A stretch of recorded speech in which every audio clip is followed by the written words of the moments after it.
આશરે તો એવું દેવભૂમિ દેવળિયામાં શું છે કે લોકો અહીંયા બધું જાણવા અને જોવા માટે આવે છે।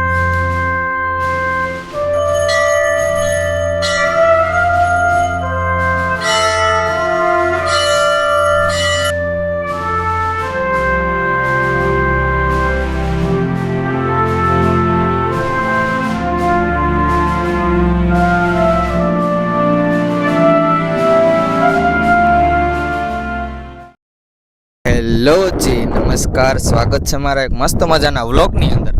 અને ભાઈ આજના વ્લોગની શરૂઆત કરીએ છીએ આપણે મસ્ત મજાની। આપણે ઘરેથી નીકળી ગયા છે અને તમને થંબનેલ જોઈને ખબર પડી ગઈ હશે કે ભાઈ આપણે ક્યાં જઈએ છીએ। તો ભાઈ આપણે જઈએ છીએ દેવભૂમિ દેવળિયા। તો ત્યાં આવીને આપણે કરવાની છે થોડી ઘણી ડોક્યુમેન્ટરી અને તમને બતાવવાનો છે ત્યાંનો ઇતિહાસ કે કેમ દેવળિયાને દેવભૂમિ દેવળિયા કહેવામાં આવે છે।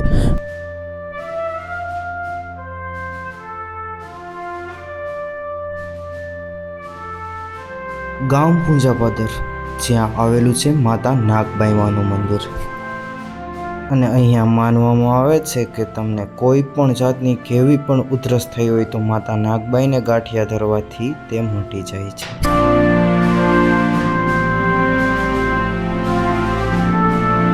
ત્યારબાદ પૂંજાપદર ગામમાં આવેલા મામાદેવના મંદિરે કર્યા દર્શન।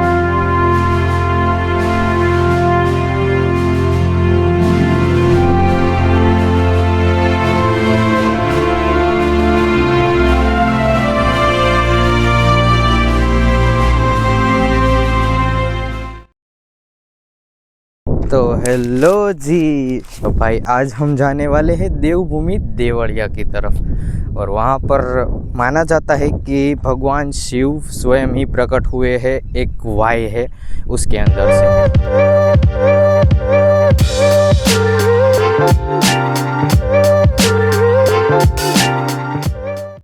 तो हेलो जी, फाइनली આપણે અત્યારે દેવળિયા પહોંચી ગયા છે અને અહીંયા એક ફ્રેન્ડ આવે છે જે અમને બધુંય આખી વાય એક્સપ્લોર કરાવવાનો છે। તો ભાઈ હાલો હવે એની રાહ છે અને ત્યારબાદ આપણે જઈએ વાયની અંદર। તો ભાઈ આપણો ભાઈબંધ અત્યારે જેસીબી લઈને આવ્યો છે। તો ફાઇનલી ભાઈ આવી ગયા છે અત્યારે।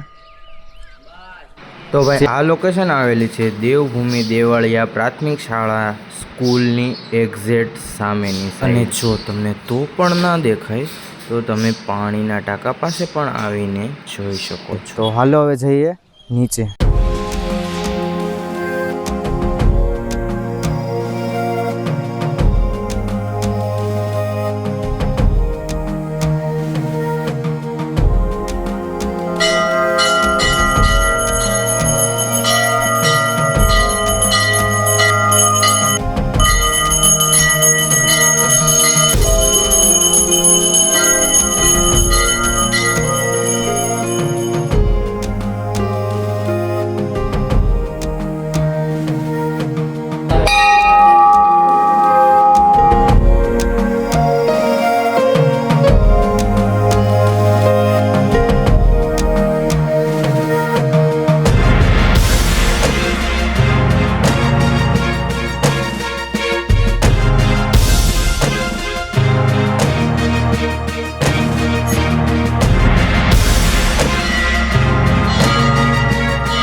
ભાઈ માનવામાં એવું આવે છે કે અહીંયાના જે મહાદેવ છે, જે શિવલિંગ છે, તે સ્વયંભૂ છે, તે સ્વયં પ્રકટ થયા છે.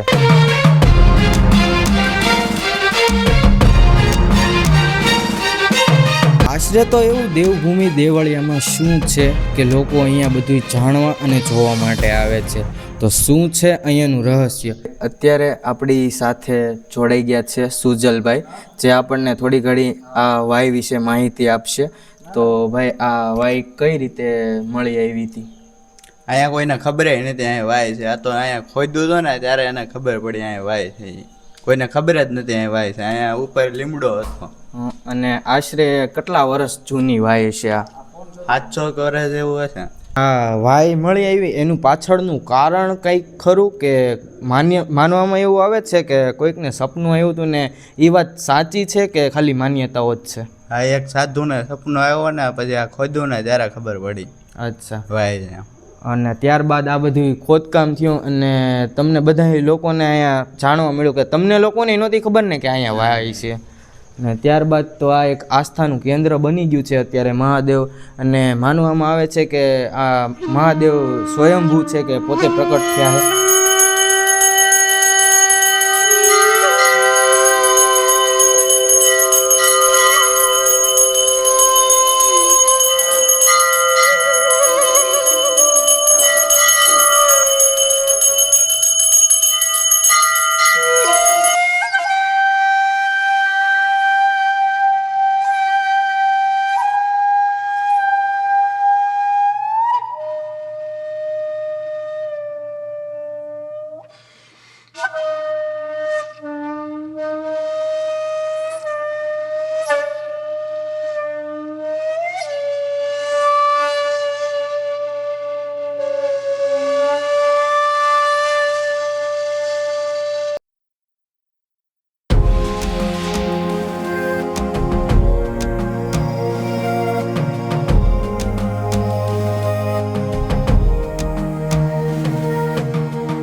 તો આજનો વ્લોગ અહીંયા સુધી જ. તમને અમારો વ્લોગ કેવો લાગ્યો જરાક કોમેન્ટ કરી નાખજો. અને આવા ને આવા ઘણા બધા વ્લોગ્સ આવવાના છે. और अभी तो रुको, क्लाइमैक्स अभी बाकी.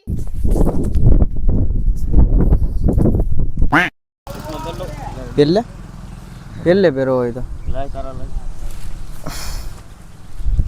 ચાલુ છે. હાલે गजब बेइज्जती है. આવવાના છે આપણે દેવભૂમિ डिप्रेशन. ડેવલપમેન્ટ કઈ રીતે થયું આ બધું? એ તો સપનો આવ્યો હતો ને એટલે ખોદ્યું ને ત્યારે નીકળ્યું. तुमसे ना हो पाएगा. સ્વયંભૂ છે કે પોતે પ્રકટ થયા છે? એ તો કેમ बात करो.